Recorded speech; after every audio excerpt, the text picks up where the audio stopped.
The mechanic's wrench, a tool of precision and power, suddenly ceased its rotation, frozen in place. It was precisely 4:47 a.m. on July 15, 1943, and Chief Technician William Morrison found himself in the frigid expanse of the hangar at RAF Ballykelly, nestled in the serene yet strategically vital Northern Ireland, confronting a truly nightmarish scenario. Around him, arrayed like dormant behemoths, were 40 consolidated B-24 Liberator bombers, each a formidable four-engine aircraft specifically engineered for the relentless pursuit of German U-boats, which relentlessly stalked the vast, unforgiving expanse of the Atlantic. A mere 18 of these magnificent machines were deemed capable of flight, their wings poised for action. The remaining aircraft, however, lay in various stages of profound disassembly, their intricate components meticulously separated for the rigorous process of preventive maintenance. Morrison, with a practiced motion, meticulously wiped the thick grease from his hands, his gaze then shifting to the worn pages of his logbook. Squadron 120, a vital operational unit, was slated to dispatch 24 aircraft at the first blush of dawn for their critical anti-submarine patrol.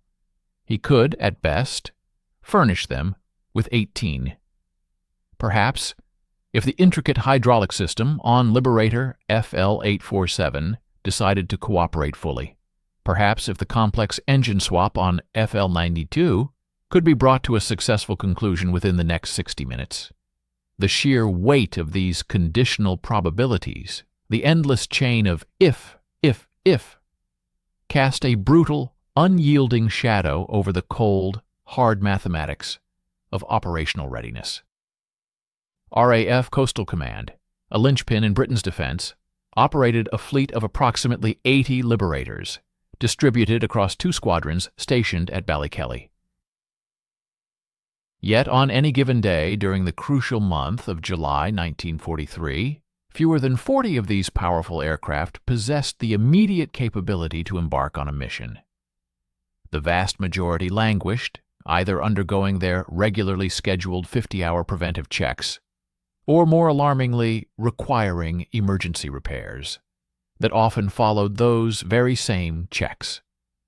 This meant that a staggering half of the fleet was effectively grounded, rendered inert, while German U-boats, predatory shadows beneath the waves, effortlessly slipped through the perilous mid-Atlantic gap, systematically sinking Allied merchant ships laden with indispensable provisions of food, fuel, and ammunition destined for the beleaguered shores of Britain. The stark, unembellished statistics painted a truly grim and foreboding picture. In the 6 months spanning from January to June 1943, U-boats had mercilessly sent 282 Allied merchant vessels to their watery graves. This represented an incomprehensible loss of 5 million tons of vital shipping plunged to the dark abyss of the ocean floor. Each individual Liberator, a marvel of wartime engineering, carried a substantial price tag of $140,000, embodying months of dedicated production effort. Consequently, every single aircraft that remained grounded signified one less hunter actively stalking the elusive and deadly submarines. The operational readiness rate, a critical metric, precariously hovered at a dismal 48%. This meant that for every 2 bombers painstakingly constructed, one sat frustratingly uselessly in a hangar, a silent testament to a deepening crisis. Morrison was intimately familiar with the exacting drill. In accordance with the stringent regulations laid down by the Air Ministry, every 50 flying hours, each Liberator was subjected to a comprehensive and exhaustive preventive maintenance regimen. Engines, the very heart of the aircraft, were carefully removed and subjected to meticulous inspection. Control surfaces, crucial for flight stability, were detached and thoroughly examined. Hydraulic systems, the lifeblood of many functions, were painstakingly flushed, and electrical components, the nervous system, were rigorously tested. Ground crews, working tirelessly, required a full 72 hours to complete this extensive checklist. Following this arduous process, the aircraft was theoretically returned to active service. Except in a cruel twist of reality, it wasn't. Not truly. Morrison's meticulously maintained logbooks, a repository of operational realities, unveiled a deeply disturbing and consistent pattern. Aircraft that had entered the scheduled maintenance procedure frequently emerged with an alarming proliferation of problems that had been entirely absent before. Oil leaks, previously non-existent, would suddenly manifest. Engines that had purred smoothly just yesterday would now inexplicably misfire. Radio systems freshly inspected and certified would inexplicably suffer failures. Within a mere handful of days of completing a seemingly thorough 50-hour check, these Liberators would invariably find themselves returning to the hangar, plagued by a multitude of squawks, sometimes a dozen entirely new and vexing malfunctions. What Morrison, and indeed what no one within the entire Royal Air Force yet comprehended, was a counterintuitive truth. The genuine solution to this escalating crisis was not an increase in maintenance, but rather a judicious reduction. And remarkably, a civilian scientist, utterly devoid of any formal engineering credentials, was poised to irrevocably prove this audacious claim. Please stay with us and watch the end of the video. We will be grateful for your like and subscription. Also, write a comment below about where you are from and what you think about the video topic. The unwavering faith in the efficacy of preventive maintenance was profoundly ingrained in 1943. It was an unquestioned orthodoxy, a sacred gospel, an unassailable doctrine that permeated every level of the military establishment. Aeronautical engineers, high-ranking Air Ministry officials, and experienced maintenance commanders were all in unanimous agreement. Complex machines, they believed, wore out in a predictable manner. Individual components, it was widely accepted, possessed finite operational lifespans. Therefore, the only conceivable method to avert catastrophic failures was through rigorous, meticulously scheduled intervention. The underlying logic appeared to be utterly ironclad. An aircraft engine, for instance, operated under conditions of extreme duress, enduring searing temperatures, immense vibrations, and corrosive exhaust gases. Surely regular and thorough inspection would preemptively identify potential problems before they could escalate into full-blown disasters. Surely the systematic dismantling of machines, the meticulous cleaning of components, the precise measurement of tolerances, and the timely replacement of even marginally worn parts would unfailingly prevent future failures. Every 50 hours, with a relentless, cyclical inevitability, the process repeated itself. Ground crews, a hive of ceaseless activity, swarmed over the aircraft like diligent ants. They carefully drained the engine oil, examining it with critical eyes for any telltale metallic particles that might indicate internal wear. They meticulously removed spark plugs, precisely measuring the delicate electrode gaps. They rigorously tested magnetos, finely adjusted carburetors, and scrupulously checked valve clearances.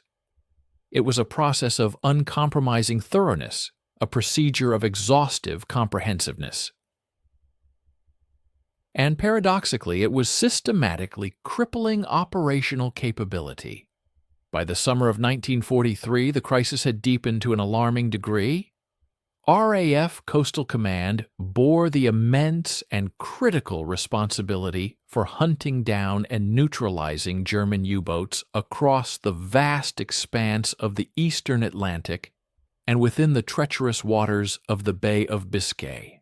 The long-range Liberators equipped with the cutting-edge ASV air-to-surface vessel radar represented the absolute zenith of anti-submarine warfare technology. However, radar-equipped aircraft that remained idly ensconced in hangars, grounded and inactive, sank precisely 0 submarines. Air Chief Marshal Sir Philip Joubert, who had admirably commanded Coastal Command until February 1943, had repeatedly engaged in contentious clashes with the Air Ministry over the severe inadequacy of resources. "Give me more aircraft," he had vociferously demanded, his plea echoing the desperate need. "We urgently require 120 VLR, very long-range, Liberators to effectively close the mid-Atlantic gap."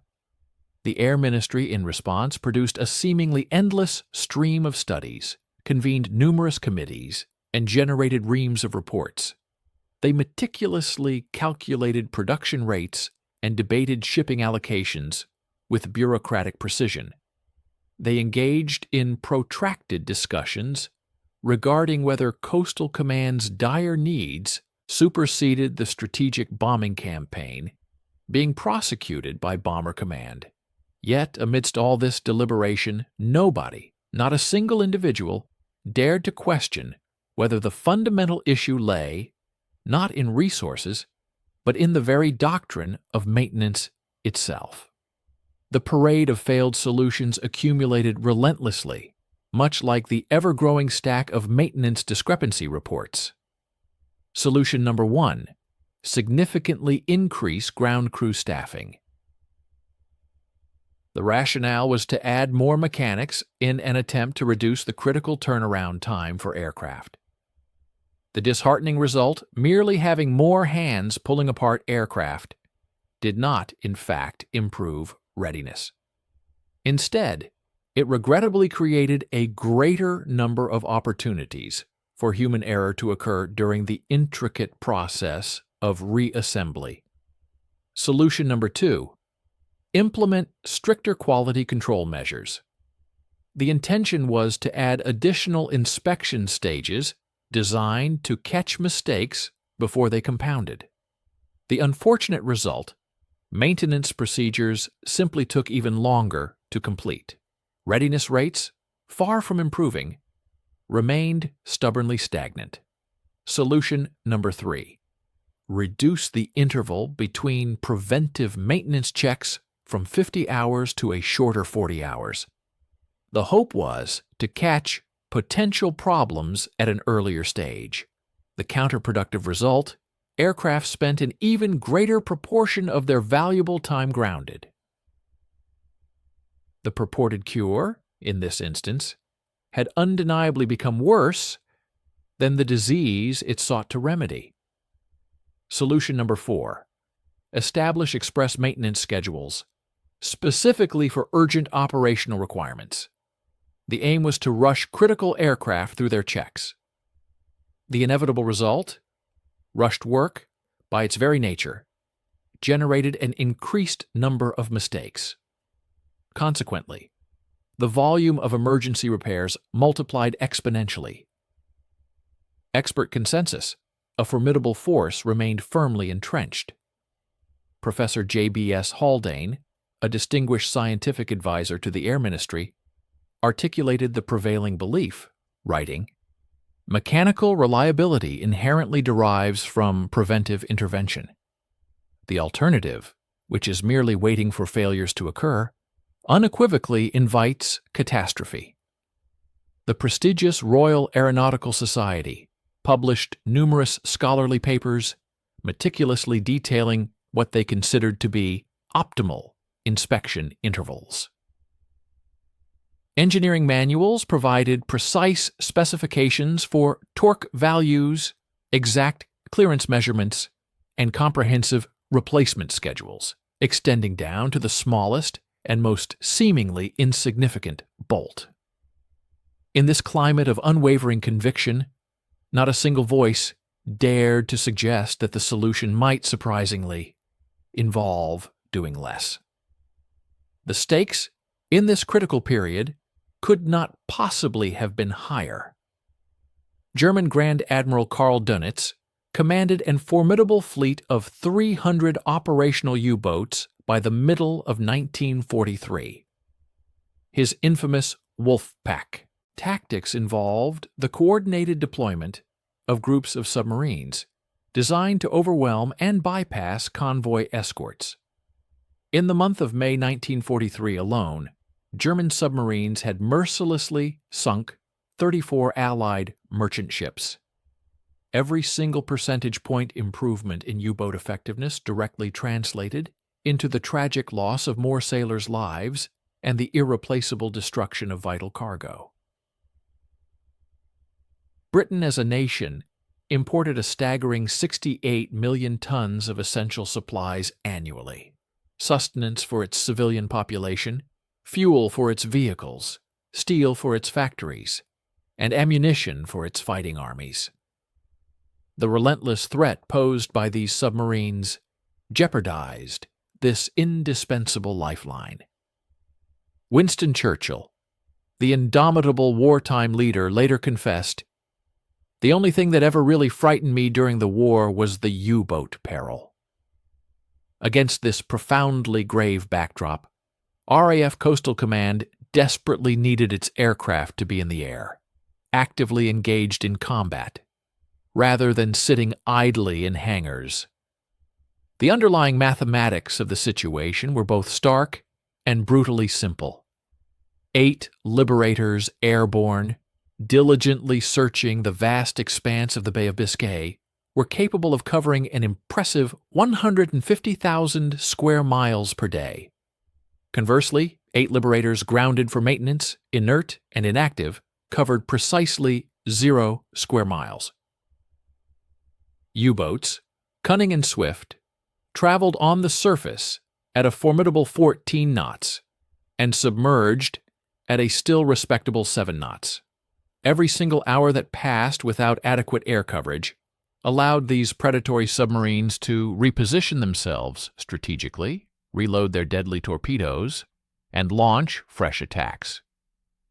The maintenance crisis, therefore, was far from being a minor inconvenience. It had, in essence, become a potent force multiplier for the enemy. And conventional wisdom, deeply ingrained and stubbornly resistant to change, offered no viable solutions whatsoever. Only one man, possessing an almost audacious disregard for established norms, dared to question absolutely everything. Conrad Hal Waddington was, by all conventional measures, utterly unsuited for this particular job in every conceivable respect. He was, by profession, a developmental biologist, a paleontologist, and a geneticist, specializing in the intricate field of embryology.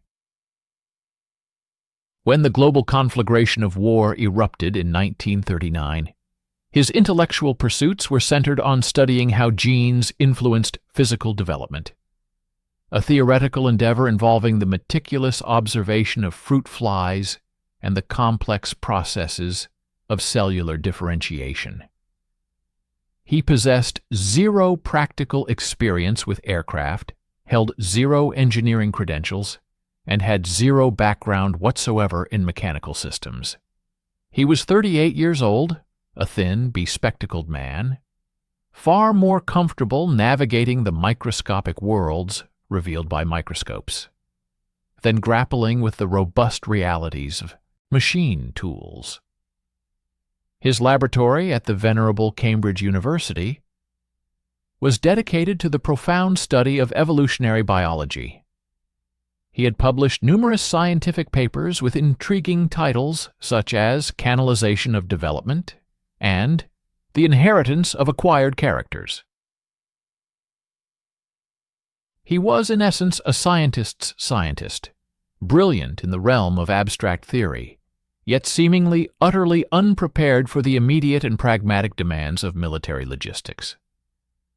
Yet, in the pivotal year of 1940, Patrick Blackett, a distinguished physicist, a future Nobel laureate, and a pioneering figure in the nascent field of operational research, made the unconventional decision to recruit Waddington for RAF Coastal Command's newly established Operational Research Section. Blackett, with his visionary insight, saw beyond mere credentials.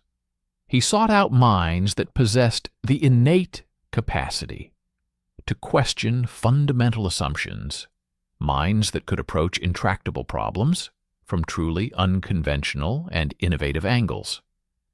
Waddington consequently joined CCS, Coastal Command Operational Research Section, in late 1940. His initial assignments were focused on the critical analysis of tactics and the effectiveness of various weapons systems. He meticulously analyzed bombing runs directed against U-boats. He painstakingly calculated optimal depth charge settings, seeking to maximize their destructive potential.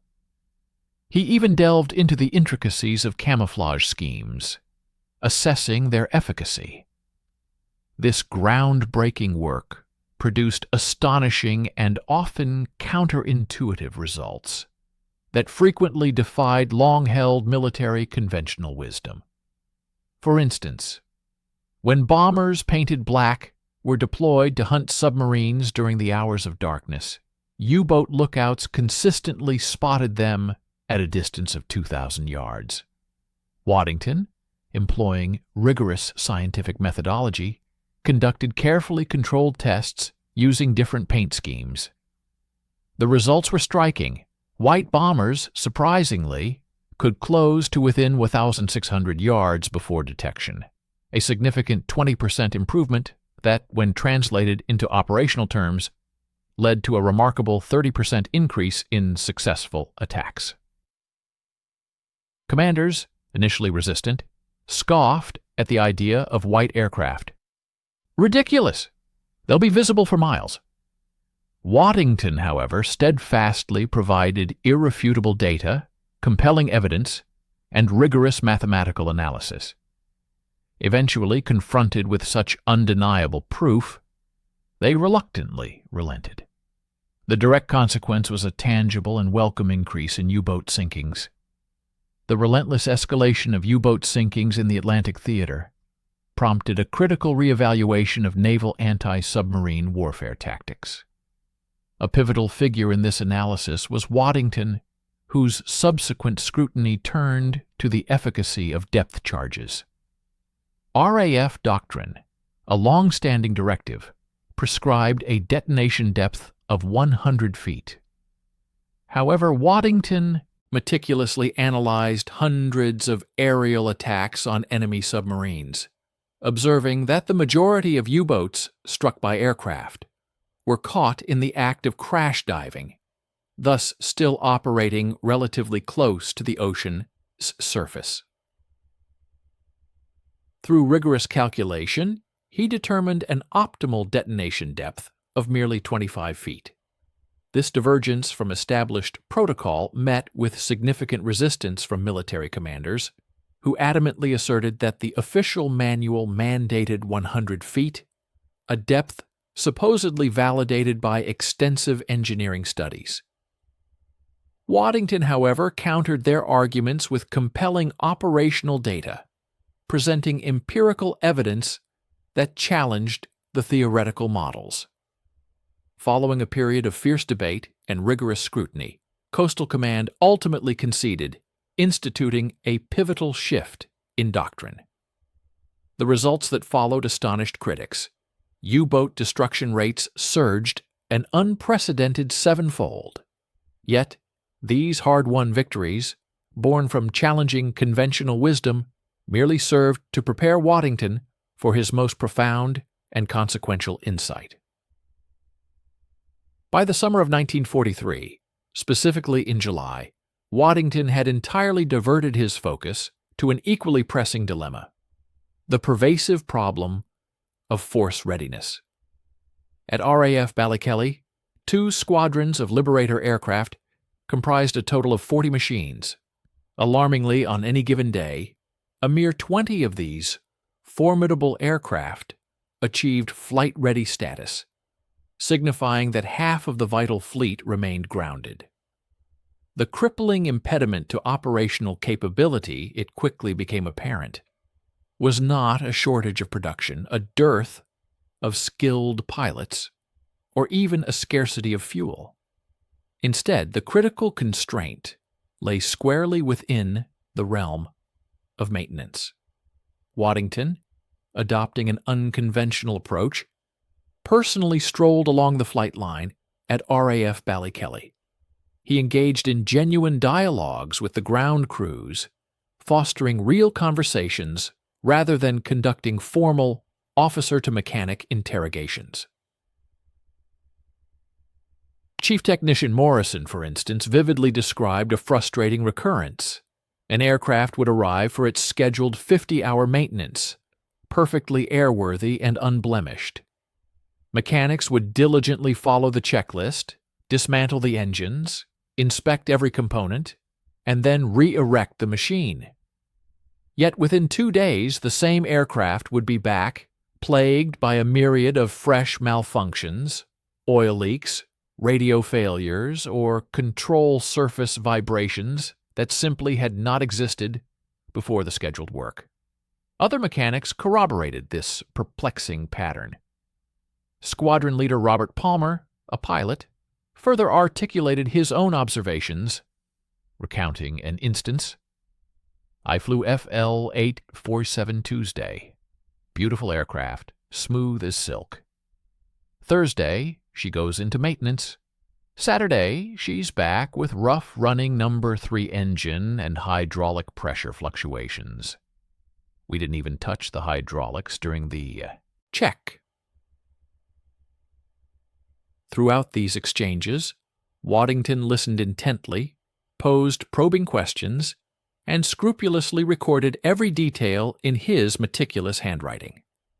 After 2 or 3 paragraphs, ask us to stay with us and watch the end of the video. We will be grateful for your like and subscription. Write a comment about where you are from and what you think about the video topic.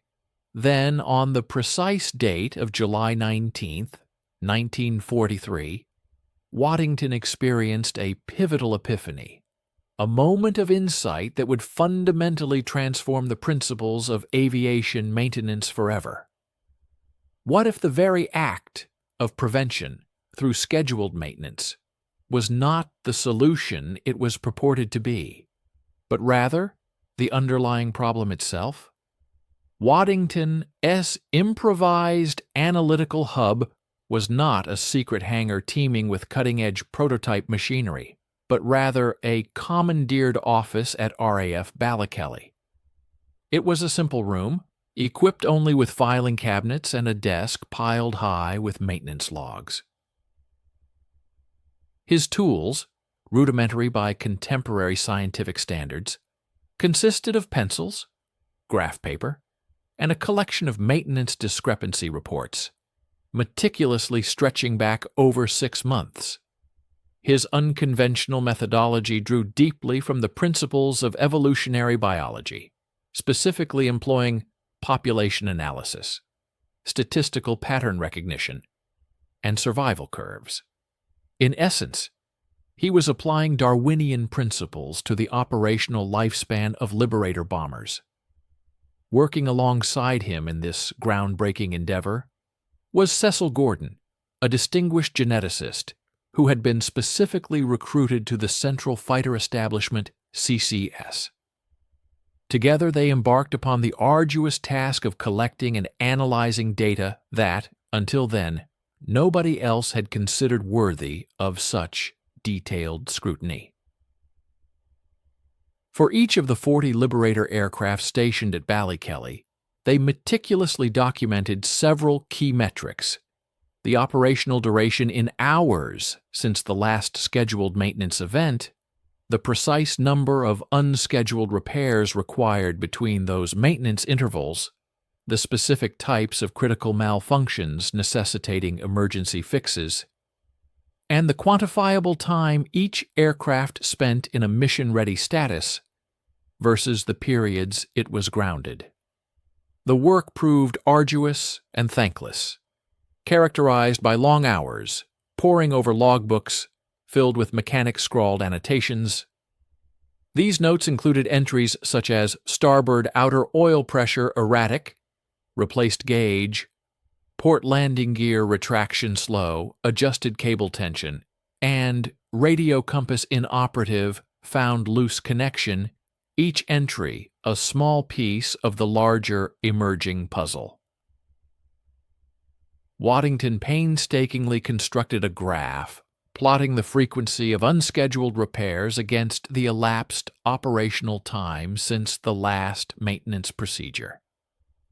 The pattern that emerged from this visualization was a breathtaking revelation, causing him to momentarily stop breathing.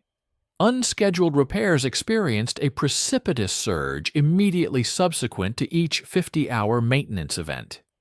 Specifically, within the first 5 flying hours post-maintenance, Liberators experienced a mean of 4.2 squawks, minor malfunctions demanding prompt intervention. Subsequently, the failure rate subsided progressively. By 40 flying hours, just before the next scheduled maintenance was due, the failure rate reached its nadir, bottoming out at a mere 0.8 squawks per 5 hours. Then, with the recurrence of scheduled maintenance, the spike repeated its alarming pattern. The graph itself provided irrefutable graphical evidence that scheduled maintenance, rather than mitigating malfunctions, actually exacerbated them. Waddington eloquently articulated his profound realization in his diary, observing, "Maintenance tends to increase breakdowns, and this can only be because it is doing positive harm by disturbing a relatively satisfactory state of affairs." Secondly, there is no sign that the rate of breakdown is beginning to increase again after the 40-50 flying hours, when the aircraft is coming due for its next scheduled preventive maintenance event. His words captured the essence of his challenge to long-held beliefs. The true moment of reckoning arrived when Waddington unveiled his discoveries to Station Commander Group Captain Harold Maguire on August 3, 1943. He meticulously elucidated the graph, explained his unconventional methodology, and delivered his stark conclusion: scheduled maintenance was actively undermining operational efficacy. Maguire stared at the perplexing data, his brow furrowed. "You're saying we should do less maintenance?" he asked, his voice betraying his disbelief. Waddington responded, "I'm saying the current interval is counterproductive. Every time we disassemble an aircraft, we introduce new failure modes. Fasteners loosened and retorqued seldom achieve their original integrity. Gaskets removed and replaced deteriorate into leakages. Electrical connections disturbed create intermittent anomalies." Maguire was nonplussed. "That's," he began, searching for words. "That's illegal. Air Ministry regulations require 50-hour preventive maintenance." Waddington countered with conviction. "The regulations are stifling operational capability. This is insane. You want me to tell my maintenance officers to ignore official doctrine based on biology research?" Yet, Waddington possessed incontrovertible statistical evidence. Weeks of meticulously compiled numbers and undeniable patterns that simply could not be dismissed. In a monumental choice that would reverberate through aviation history, Maguire made his decision. "Write your recommendations. Formal report. I'll forward it through channels. That report, officially marked secret and disseminated exclusively to exactly 17 officers, ultimately became the singularly impactful maintenance document of World War II. The consequential report arrived at Air Ministry headquarters in London on August 17, 1943. It landed on the desks of individuals who had dedicated their entire careers to constructing the very framework of maintenance doctrine. Wing Commander Thomas Whitaker, the Director of Aircraft Maintenance, swiftly read Waddington's conclusions and immediately fired back a memo. His retort was unequivocal. This analysis contradicts fundamental principles of mechanical reliability. The author possesses no engineering qualifications. His recommendations endanger aircraft and crews. Group Captain Edmund Huddleston, from the Air Ministry Engineering Branch, emphatically added his objection: preventive maintenance exists precisely to mitigate the catastrophic failures that fortuitous operation invites. Reducing maintenance intervals forsakes proven safety protocols for unsubstantiated conjectures. The chief engineer for the British Air Commission scoffed, stating, "Embryology may inform Mr. Waddington's understanding of fruit flies. It provides zero pertinent acumen regarding radial engines operating at 2,700 RPM or hydraulic systems under 3,000 psi pressure." Consequently, Waddington's groundbreaking report was categorized as academically interesting but operationally dangerous. The confrontation ultimately culminated in a tense showdown during a September 14, 1943, meeting at Air Ministry headquarters. Assembled for this critical discussion were Air Marshal John Slessor, the Commander-in-Chief of Coastal Command, Wing Commander Whitaker from the Aircraft Maintenance Group, Group Captain Huddleston from Engineering, Squadron Leader Waddington and Cecil Gordon, both representing CCS, and Group Captain McGuire from RAF Ballykelly. As Waddington presented his findings, a palpable chill permeated the chamber. "You're proposing," Whitaker stated, his voice tight with controlled indignation, "that we extend maintenance intervals from 50 hours to what? 70, 80, 100? Waddington responded calmly. The data unequivocally indicates that longer intervals would significantly augment operational availability. Huddleston leaned forward, his skepticism evident. Based on 6 months of observations at one station, 2 squadrons, 40 aircraft, Mr. Waddington, with all respect to your commendable work against U-boats, you're profoundly misinterpreting mechanical systems. Unlike biological organisms, machines do not heal themselves. They undergo predictable degradation without preventive intervention. They fail cataclysmically. That's the fundamental premise I'm challenging, Waddington asserted, attempting to articulate his broader point. Biological systems and mechanical systems both exhibit. Before he could finish, the room erupted in a cacophony of voices. Gordon later recalled in his unpublished notes that 3 senior officers were speaking simultaneously. Whitaker categorized the recommendations as professionally irresponsible, while Huddleston dismissed them as mathematically clever but mechanically illiterate. Amidst the uproar, McGuire staunchly defended the operational data, while Slessor simply listened, his expression unreadable.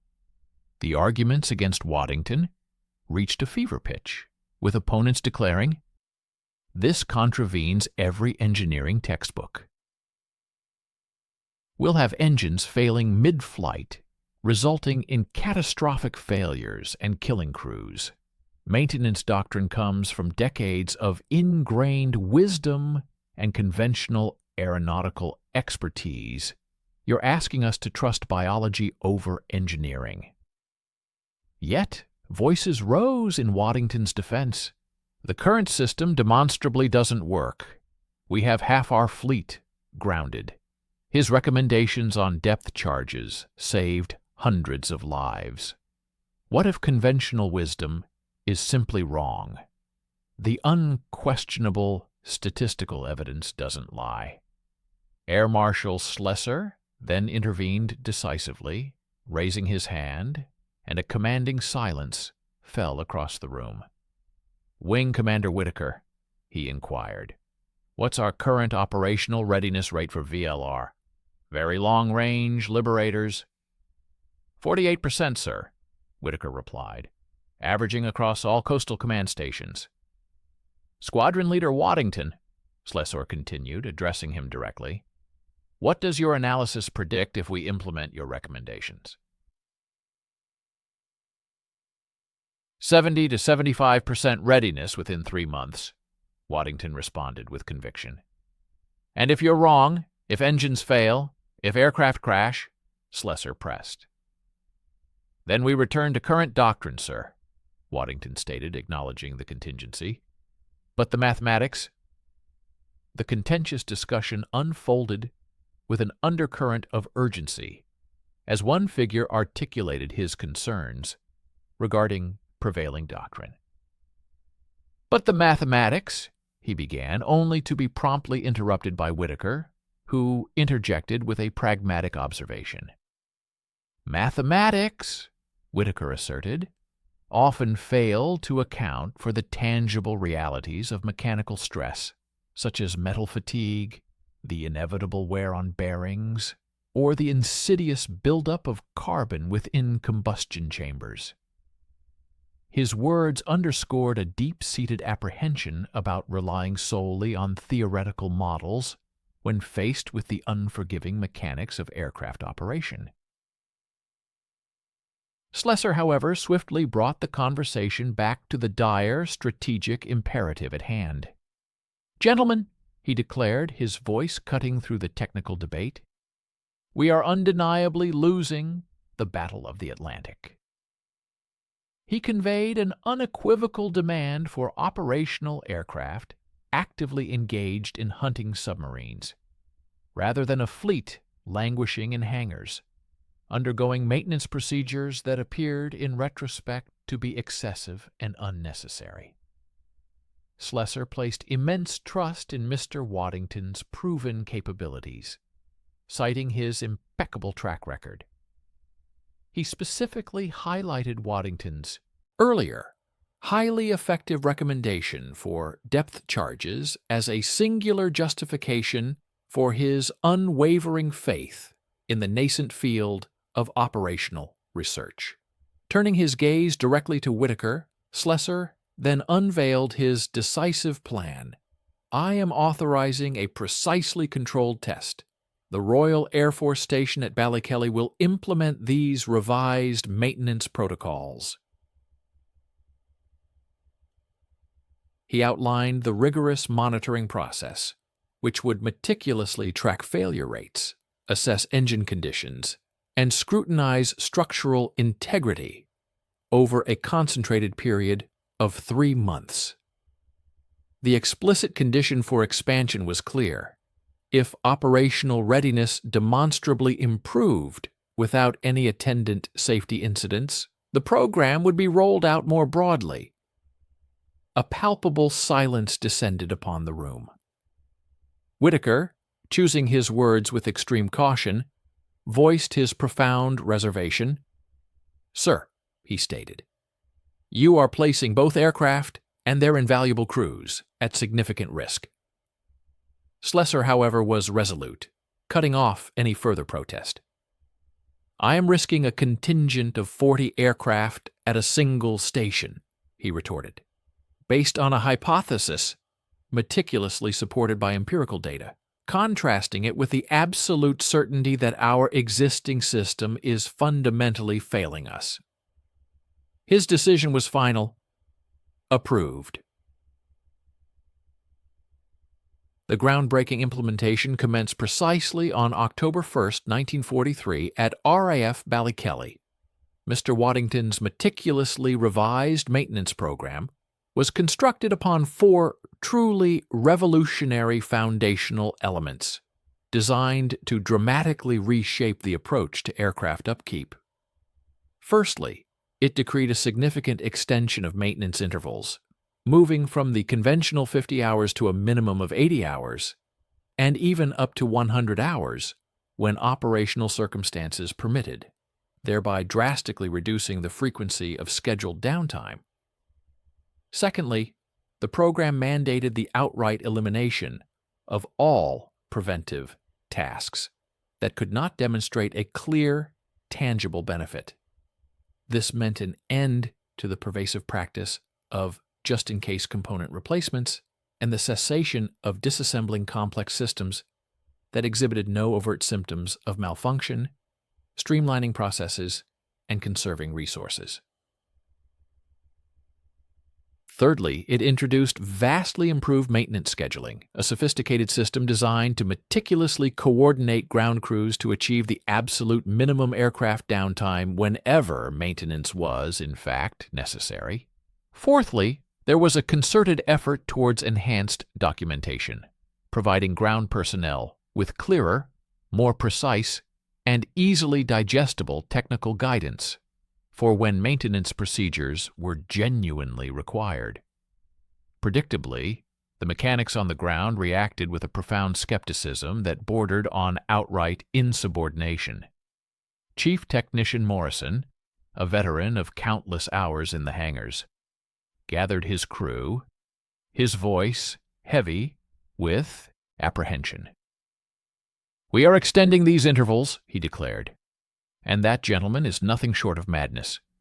We will inevitably face engines seizing in mid-flight, endangering our pilots and crews." Yet, despite these grave concerns, the orders had been issued from the highest echelons, and they were unequivocally to be followed. Stay with us and watch the end of the video. We will be grateful for your like and subscription. Please write a comment about where you are from and what you think about the video topic. On that very day, October 1st, Liberator FL-847, having logged 73 hours since its last major maintenance overhaul, was dispatched on an anti-submarine patrol, a stark departure from the traditional protocols that would have seen it grounded for scheduled service.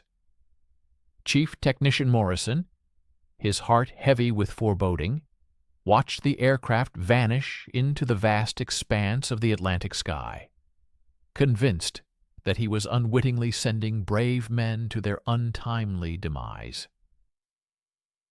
Yet, against all his expectations, FL-847 returned a mere 8 hours later, its mission successfully completed, reporting absolutely no malfunctions, no squawks. The pilot's term for minor issues, a remarkable and early testament to the new system's efficacy. By the middle of the month, October 15th, an astonishing trove of data began to materialize, painting a vivid picture of the dramatic shift. The figures from the pre-Waddington system, encompassing the months of July to September 1943, revealed a dismal average operational readiness of just 48%, plagued by an average of 312 unscheduled repairs each month and demanding a staggering 86 average maintenance man-hours per aircraft monthly.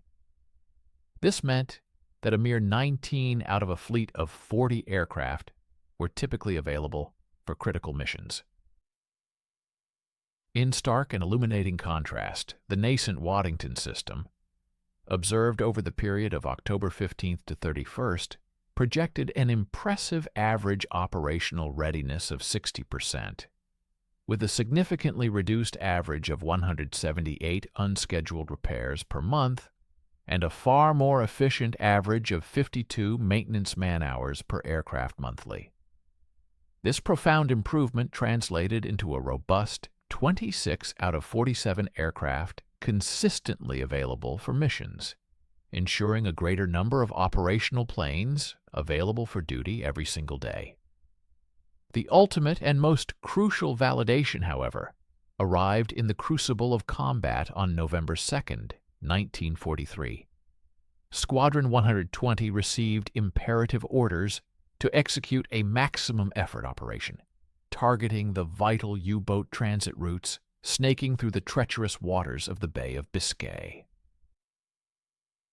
Intelligence reports indicated that a formidable wolf pack of German submarines was strategically repositioning, poised to launch a devastating assault on Convoy 207, which was laden with indispensable supplies destined for Allied forces meticulously preparing for the monumental D-Day invasion. Under the antiquated maintenance system, Squadron 120 would have been capable of deploying a maximum of only 19 aircraft for such a critical mission. Yet, under the transformative influence of Waddington's innovative protocols, a formidable contingent of 27 Liberators successfully took to the skies that pivotal morning, a testament to the newfound operational capability. Flight Lieutenant David Thompson skillfully piloted Liberator FL 912, leading his dedicated crew into the fray. His team comprised Flying Officer Robert Hayes, serving as co-pilot, Flight Sergeant James Murphy, the meticulous navigator, Sergeant William Atkinson, the vigilant radar operator, Sergeant Thomas Bradford, the indispensable wireless operator, alongside 7 additional highly trained crew members. At precisely 09:47 hours, positioned approximately 240 miles southwest of Land's End, Sergeant Atkinson's advanced centimetric radar system painted a clear and unmistakable contact, a surfaced U-boat, detected on a bearing of 270 degrees, at a range of 4 miles. Without hesitation, Thompson thrust the throttles forward. The 4 powerful Wright R-1820 radial engines, precisely the engines that, under the old rigid maintenance doctrine, would have been idly undergoing maintenance, roared to their full, magnificent power. FL 912 surged forward, accelerating rapidly to a blistering speed of 215 knots, closing in on its unsuspecting prey. The targeted U-boat was identified as U-966 under the command of Oberleutnant Zur Z. Eckhard Wolf. His vigilant lookouts did manage to spot the rapidly approaching Liberator when it was still approximately 2 miles distant, but by then it was tragically too late for effective evasive action. Wolf, his voice laced with desperation, screamed the urgent command, "Alarm! Dive! Dive! Dive!" However, the Allied Liberators, a newer generation of patrol aircraft, possessed a superior speed that far outmatched the older Sunderlands, against which U-boat crews had traditionally trained. Thompson, demonstrating exceptional skill and daring, brought FL 912 screaming across the wavetops at an incredibly low masthead height, a terrifying sight for the submariners. At a range of just 400 yards, the bombardier released a salvo of 6 Torpex depth charges, meticulously set to detonate at a depth of 25 feet, a crucial setting derived from Waddington's earlier, highly effective recommendations. The powerful weapons precisely bracketed U-966, unleashing massive underwater explosions that violently lifted the submarine's stern out of the water. A telltale eruption of oil and debris immediately marred the ocean surface. U-966 wallowed helplessly, its structural integrity compromised, utterly unable to submerge. Thompson, ever the predator, circled for a second, decisive attack. The doomed U-966 finally succumbed and sank at 10:30 hours. A tragic toll of 48 crew members perished in the sinking, while a mere 3 survivors were eventually rescued by the Royal Navy corvette HMS Sunflower approximately 6 hours later. On that very same momentous day, across the expansive Bay of Biscay, the successes continued. Liberator FL 823, skillfully piloted by Flight Lieutenant Michael Barnes, achieved another significant victory by sinking U-340. Simultaneously, Liberator FL-91, under the command of Squadron Leader Peter O'Brien, inflicted substantial damage upon U-271, compelling it to prematurely abort its patrol mission. Not to be outdone, Liberator FL-87, with Flight Lieutenant Charles Robinson at the controls, forced U-618 into a frantic crash dive, effectively disrupting its carefully planned attack position. In a single day, 4 U-boats were engaged, resulting in 2 confirmed sinkings, 1 severely damaged submarine, and 1 mission decisively disrupted.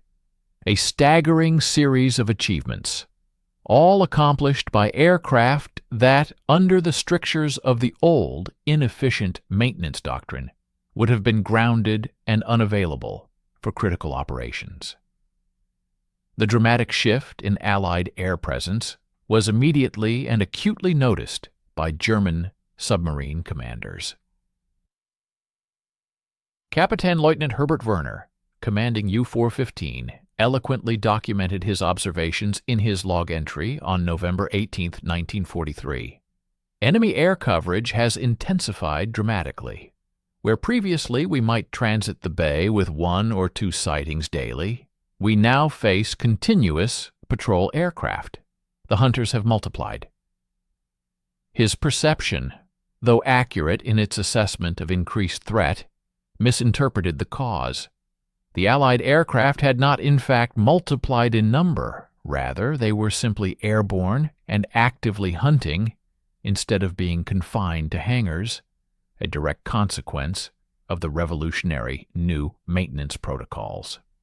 By the close of 1943, December 31st, the compelling data had become utterly undeniable, silencing any lingering skepticism. The operational readiness rates at RAF Ballykelly demonstrated a consistent and impressive upward trajectory. October 1943 saw an encouraging 64% readiness, which further climbed to 71% in November 1943 and peaked at a remarkable 77% by December 1943. Concurrently, Coastal Command's U-boat kill rate, specifically the proportion of attacks that resulted in actual sinkings, experienced a dramatic surge, rising from a modest 2.8% during the July-September 1943 period to a far more effective 6.7% between October and December 1943. The correlation was clear and profound. A greater number of available aircraft directly translated into significantly more patrol hours, which in turn led to an increased frequency of U-boat contacts, ultimately culminating in a higher number of successful kills against the menacing German submarine fleet. Air Marshal Schlesser, presented with such incontrovertible evidence of success, promptly issued orders for the immediate and widespread expansion of Waddington's program. By February 1944, the revised maintenance protocols had been fully implemented across all Coastal Command stations, signaling a complete paradigm shift in their operational readiness. The program's efficacy was so profound that by April 1944, it had extended its reach to encompass both Bomber Command and Fighter Command, transforming maintenance practices across the entire Royal Air Force. The calculation of lives saved, a poignant measure of the program's humanitarian impact, was remarkably straightforward, a testament to the power of operational research. Each additional operational aircraft generated an average of 3 U-boat sightings per month. Each of these sightings, in turn, yielded a 6.7% probability of successfully sinking the submarine. German U-boats, on average, launched 4. 2 merchant ship attacks during each patrol. These merchant vessels, the lifeblood of the Allied war effort, typically carried an average of 6,300 tons of vital cargo and a crew of 43 brave sailors. Waddington's innovative system demonstrably augmented the daily operational strength across Coastal Command's 10 squadrons by an average of 18 aircraft. Translating this into human impact, the calculation revealed a profound truth. 18 additional aircraft multiplied by 0.3 sightings per aircraft, then by a 6.7% kill rate, further by 4.2 prevented merchant ship attacks, and finally by 43 crew members per ship, approximated to an astonishing 690 merchant sailors, whose lives were spared each month. These lives were saved precisely because liberators were actively hunting U-boats in the vast expanse of the Atlantic, rather than remaining idly grounded in hangars. Extrapolating this life-saving impact over the remaining 17 months of the European War, the total number of lives saved reached an astounding 11,030. This meant that thousands of merchant sailors were able to reunite with their families. Vital cargo successfully reached the shores of Britain. Essential food supplies fed the civilian population, and critically needed fuel powered the Allied armies, all stemming from the simple yet profound question posed by a single biologist: what if we are, in fact, doing too much maintenance? Remarkably, the fundamental principles of this system continue to be employed in modern aviation maintenance practices even today.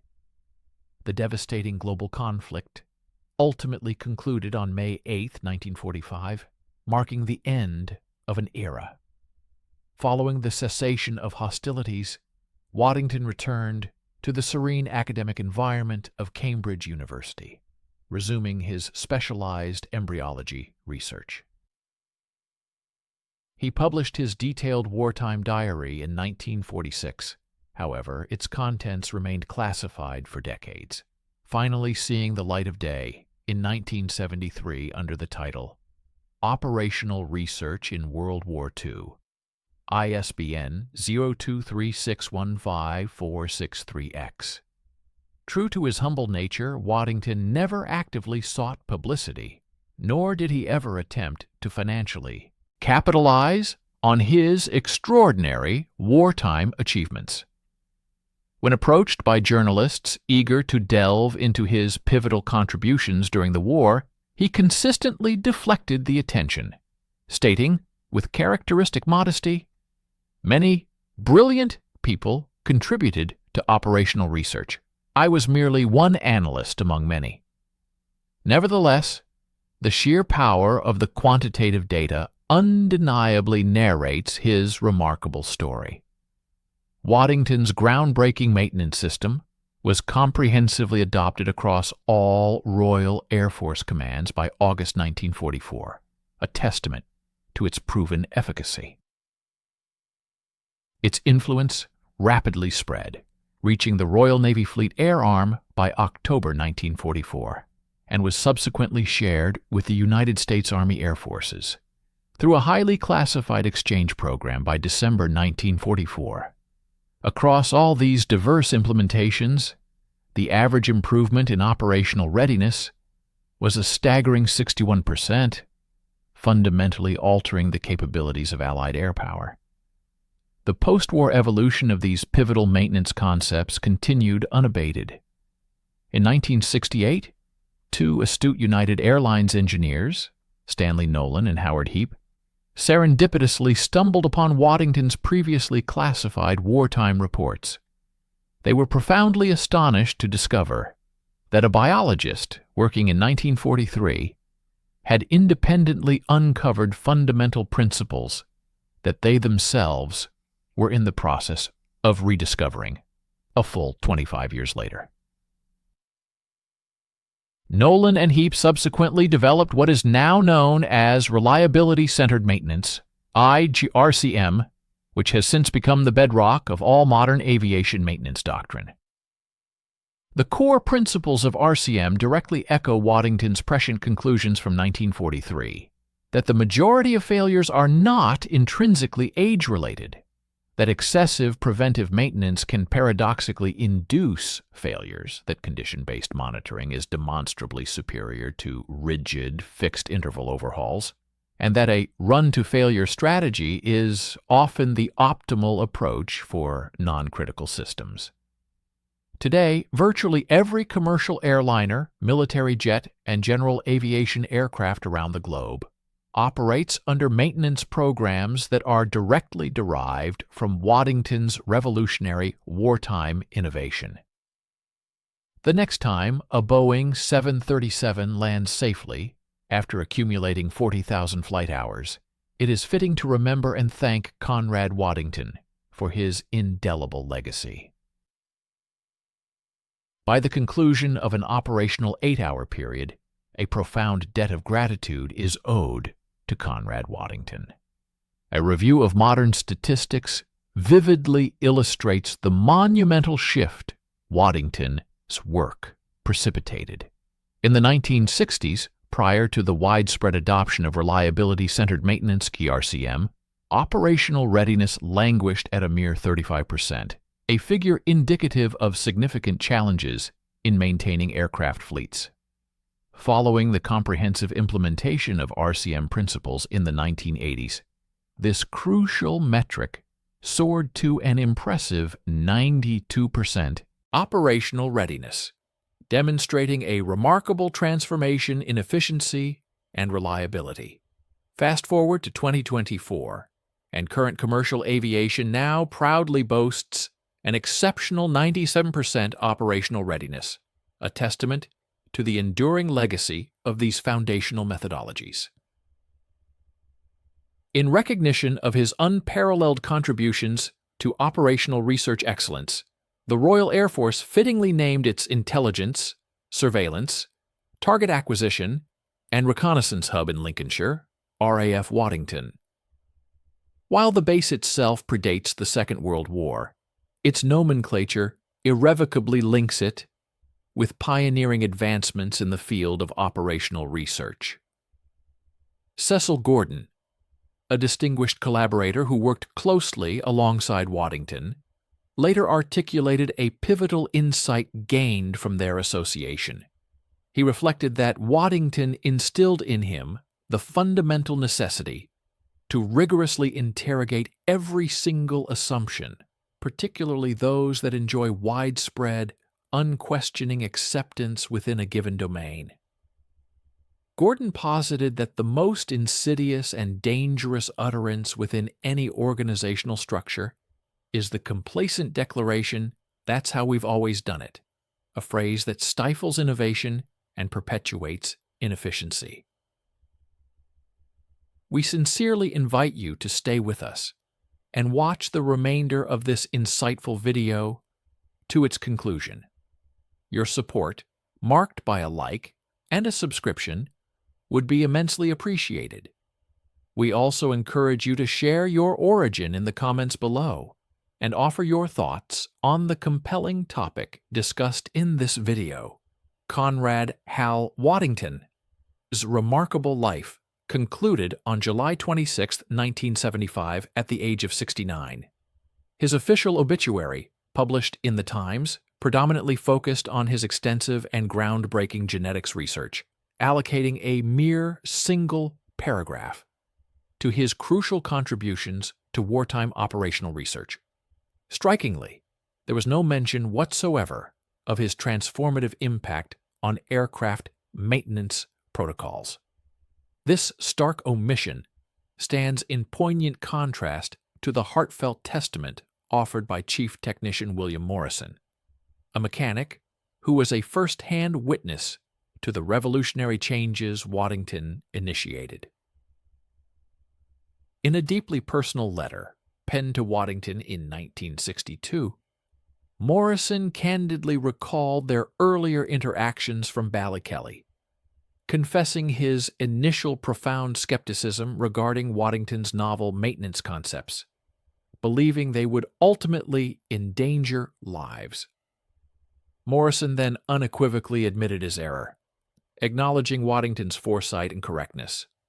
Reflecting on his 3 decades as an RAF maintenance chief, Morrison attributed the safe return of countless aircraft, the secure homecoming of numerous crews, and the successful completion of myriad missions, in part to Waddington's foundational work. He powerfully articulated that Waddington's influence extended far beyond mere improvements in maintenance procedures. It was instrumental in safeguarding thousands of human lives. His closing sentiment, "Thank you," doesn't cover it, but thank you, conveys the profound depth of his gratitude. The moral lesson emanating from Waddington, his story, resonates with profound clarity across the decades. Specialized expertise, while valuable, holds less ultimate significance than irrefutable empirical evidence. Similarly, impressive academic credentials pale in comparison to the incisive power of critical thinking. What is widely accepted as conventional wisdom, the narrative underscores, ceases to be wise at all when confronted with contradictory data that proves its fallacy. It is a powerful testament to how one solitary scientist, by daring to question established assumptions and challenge the status quo, accomplished what numerous committees, intricate regulatory frameworks, and collective expert consensus had demonstrably failed to achieve. Sometimes the most truly revolutionary act is simply asking the audacious yet fundamental question, what if everyone, despite their collective agreement, is fundamentally mistaken?